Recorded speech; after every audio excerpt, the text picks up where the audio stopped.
stormy night. Not really. But you never expect creepy things to happen on a bright, sunny afternoon, do you? And it was creepy.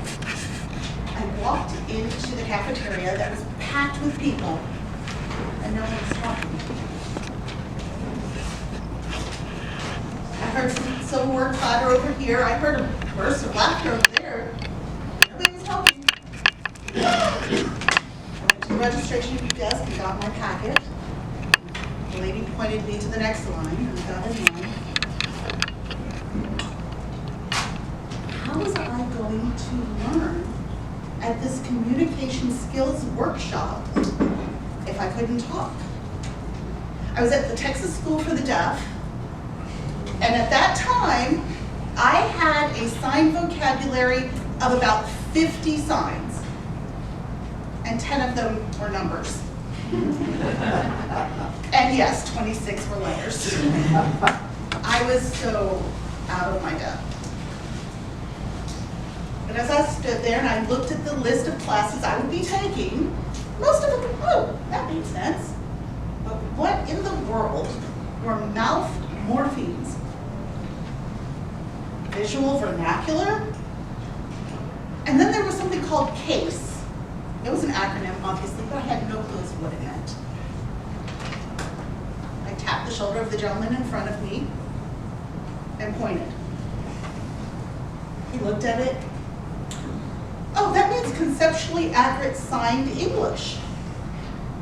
Still had no clue what that meant, but I just had my first American Sign Language conversation. Previously, I had learned what they called signed English, which is English using signs. But most deaf and hard of hearing people, they learn American Sign Language, or ASL. American Sign Language didn't even come from English. It came from French Sign Language.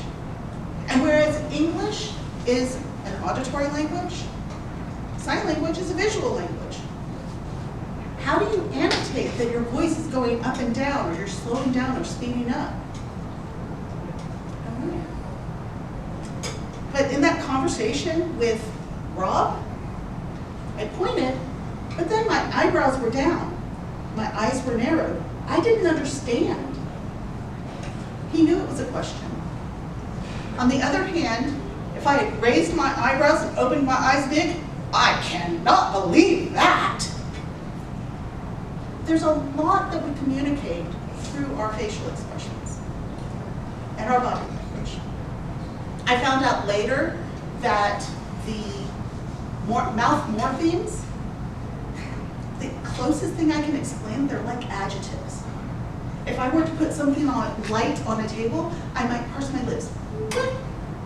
Or if it was heavy, I'd puff out my cheeks.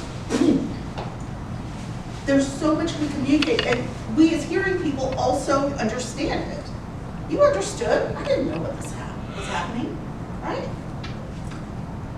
When I started Toastmasters, I spent so much time writing out my speeches and finding the exact word that I wanted to use to communicate.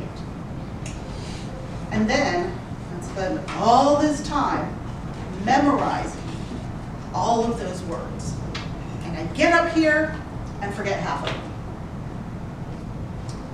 But that's not what we're trying to communicate.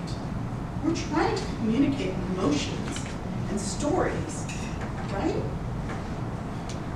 About a year later, I started helping the lector at our church. She's deaf, and she reads the scripture verses once a month at Mass. I'm her voice. We spend probably 2 to 4 hours a month going through, matching our different languages, but also annotating on there. Do we need to speed up to show we're excited about something? Do we need to slow down? Give people time to think about what we just said. Is it a question? Does she need to raise her eyebrows? We write all that down. And then I realized, hold on, I can do that here in Toastmasters. I can add information into my written plan that says, I really want somebody to focus on this. Or I want somebody to be excited about what I'm talking about. When you're writing your next speech, I want you to bring all your tools. Your vocal variety, yes. Your facial expressions, your body language. Because all that communicates more than words can say. Mr. Toastmaster.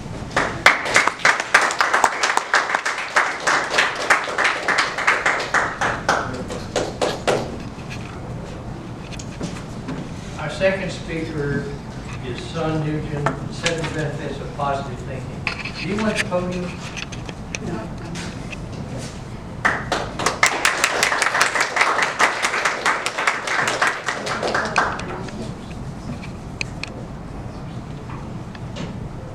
How many of you here agree with me?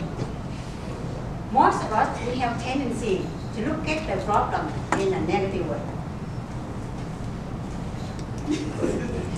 Wow, don't go get raise your hand, you always positive.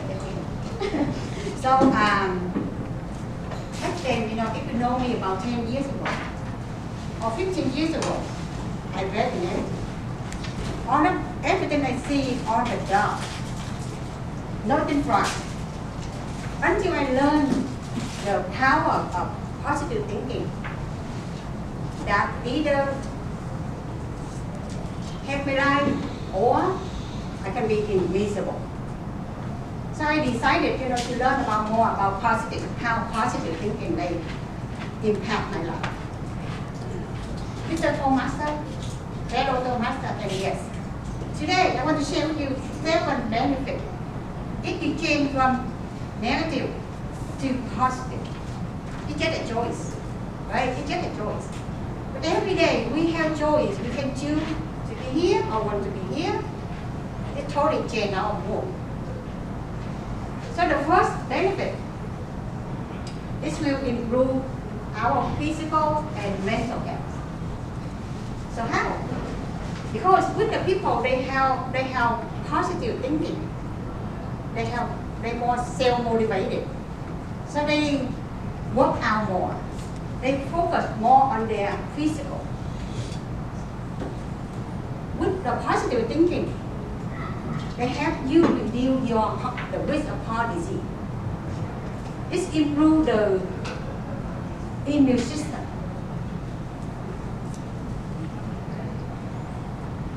Second one, because we don't mean the people not look physical, and a lot of people they not, but they still positive, right? But what I mean, what if you think positive and you more self-motivated, so you do more things for your life. So the second really increase your resilience. Why? Because with the positive thinking, people, they see the opportunity, they challenge. There is a way for them to learn and grow. They don't see that as obstacle and they stay there, right? So they learn how they can accept what they're not good at. So what they need to work on. The third one is it will help you increase your social relationship. Is that true? Because people like to be surrounded with people, they're positive. They uplifted. They motivated people. So they're not the one, who you up on their due. That's why you see most people, they're successful. You cannot beat them. I mean, when you talk, you bring them to either the solution or you get out. They not accept, you bring down the negative to them.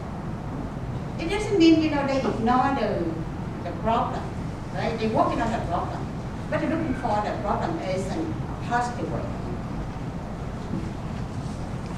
The fourth, the people with positive thinking, they will help you to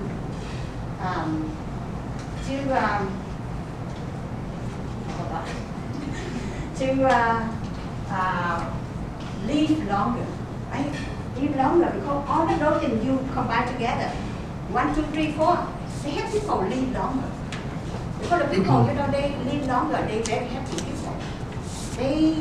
They see life as a way, a way to improve, to enjoy. So that's why they're happy. Another 5 benefits, if you learning how you can change, or activate the positive thinking, this will help you to enjoy life more, and you accomplish more. You're more fulfilled. Most of successful people, they dreaming, right? They dreaming and they working on it because they see something positive, and other people don't see that. And the 6th one, they help you with creativity and innovation.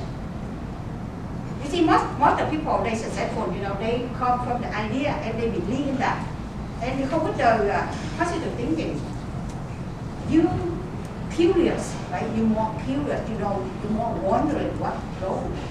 And you learn how to find a solution.